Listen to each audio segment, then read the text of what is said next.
Welcome to our YouTube series, 5 Days to Better Health. And today we're talking about sleep. Now, Hills, I'm just going to say it. Sleep is medicine. It's medicine. It does so many things. People think it's just like resting, but it's not, isn't it? It helps improve our brain function, our memory. It reduces inflammation, so the risk of chronic disease. It can reduce our risk of heart disease, type 2 diabetes. It improves our mood, and it can improve or support a healthy immune system. So why are we doing more of it, Hilary? Why? We're actually getting less sleep than we did, a century ago. Much less, probably an hour or two. And that has a knock-on effect on our stress levels, our cortisol secretions, which can be exhausting, and it's not good for our mental health. We know that. Mental Health UK will say that 1 in 5 of us are getting inadequate sleep. Yes. So it's not, it's easy to imagine that if we're not getting enough quality or quantity of sleep, that we're going to suffer down. Our performance mentally and physically is going to deteriorate. Yeah,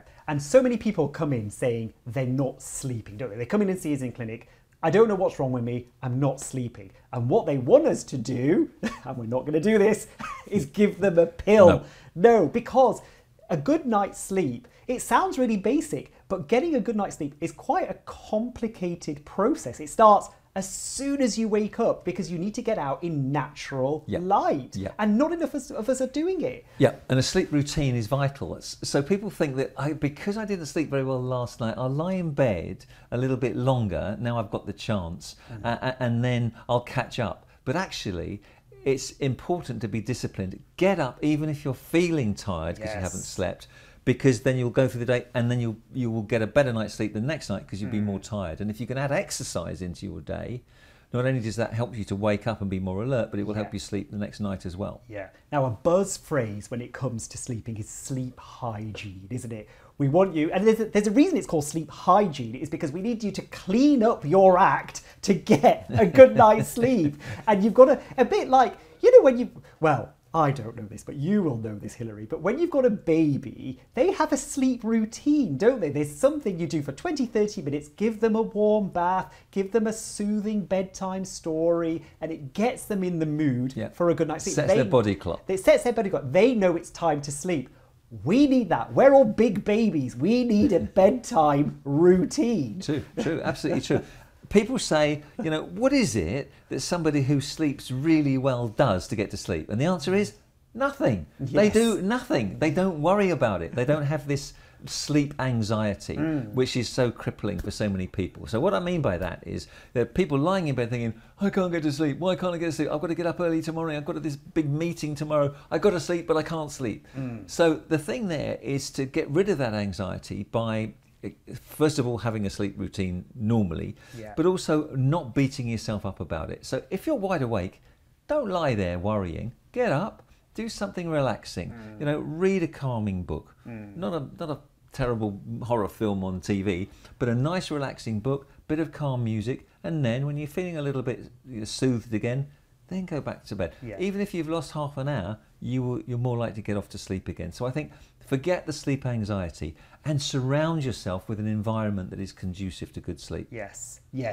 What they taught us at medical school, Hills, you know what I'm going to say. The bedroom is just for sleep and sex. Nothing else. You shouldn't have work stuff around. You shouldn't have like a messy bedroom. It should be a nice, calming environment. Absolutely. If you want to do the other thing, yes, do that, but then sleep as well. And the do's of a good sleep hygiene. So you think of it as a good hour routine before bed. If you want to have a warm, milky, non-caffeinated drink, do that. If you want to have a nice kind of lukewarm shower, nothing that heats you up too much or keeps you too cool, do that. But you've got to get your bedroom temperature right as well. Important. Because I love a mountain of duvets, if I'm being honest. I like that kind of feeling of not being able to move while I sleep. But that isn't necessarily right. You want to keep the room temperature about 18 degrees. That's the perfect temperature for sleep. And one of the biggest things, get rid of your phone, get rid of the television in the room. I know it's really tempting to go through all your stuff before you go to bed. It's the worst thing. Not only is it keeping your mind really active, but that blue light that comes off the phone is knackering, it's ruining your sleep cycle, isn't it? It is. It's stopping you making the melatonin, the sleep hormone, because it's the light shining on the back of the eye. Yes. And the other thing to do is think about the room that you're sleeping in. You know, try and cut out all the noise. You know, I don't know about you, but I'm really sensitive to any extraneous noise in the street or next door or whatever. So if necessary, you know, get some earplugs if that's practical for you.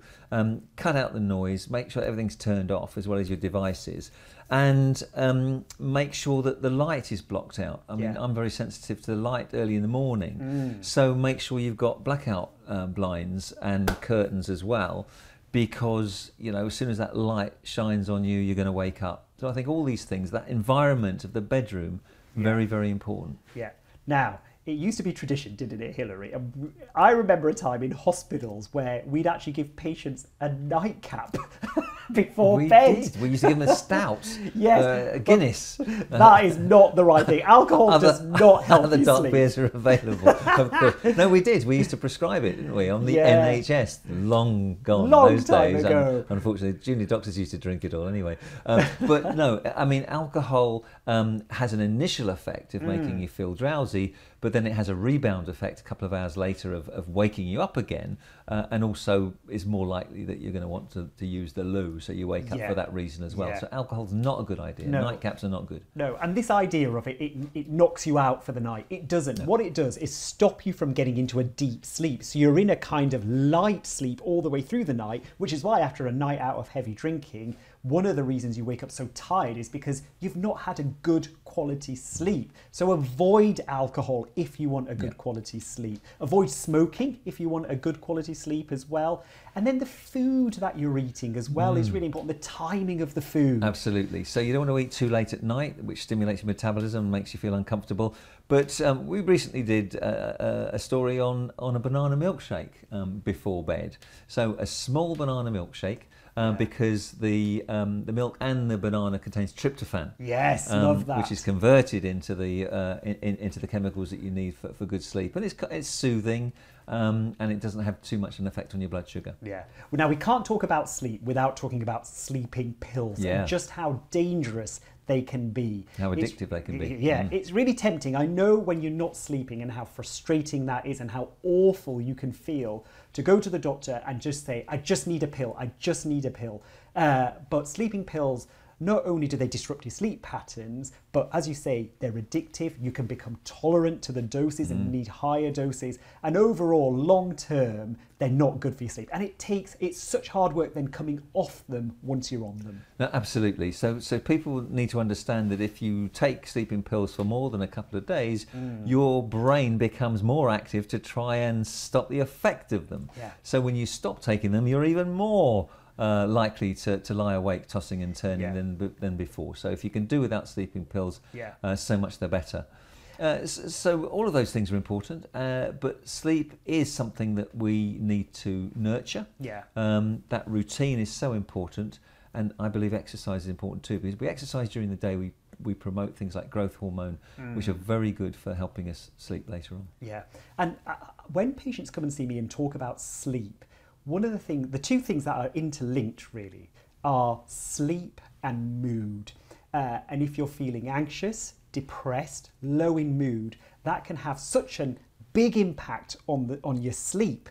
And often depression and anxiety can present as just not being able to sleep. And it's hard for patients to admit that, isn't it? You say, well, tell me about your mood, and you kind of really unpick it. Yeah. And it turns out they're actually low in mood or anxious, and that needs treating rather than their sleep. One of the great mysteries for me about sleep is that, I'm sure we've all experienced this, but we're lying there in bed at night, and the problems that we have to solve the next day seem 10 times worse. Yes. When we're trying to get to sleep and we're thinking about what we're going to do next day about this problem. In the morning, it's all easy. It's all solved. Yes. Equally, I have some of the best ideas when I'm sort of in that semi-conscious state between sleep and alertness. Some of my best ideas, I'm writing things in my head, and in the morning it's completely gone. It's all rubbish. It's that twilight zone where all sorts of things are happening in here, whilst our brain is becoming more restorative and recovering, I suppose, from the day. Yeah. So what are our top 3 tips for a good night's sleep? Sleep routine and adhere to it religiously. Yes. Get rid of your phones. Get rid of that TV in your room. Anything that emits a blue light, out it goes. Perfect environment for your sleeping bedroom. Yes. The bedroom is just for sleep and sex. Yes.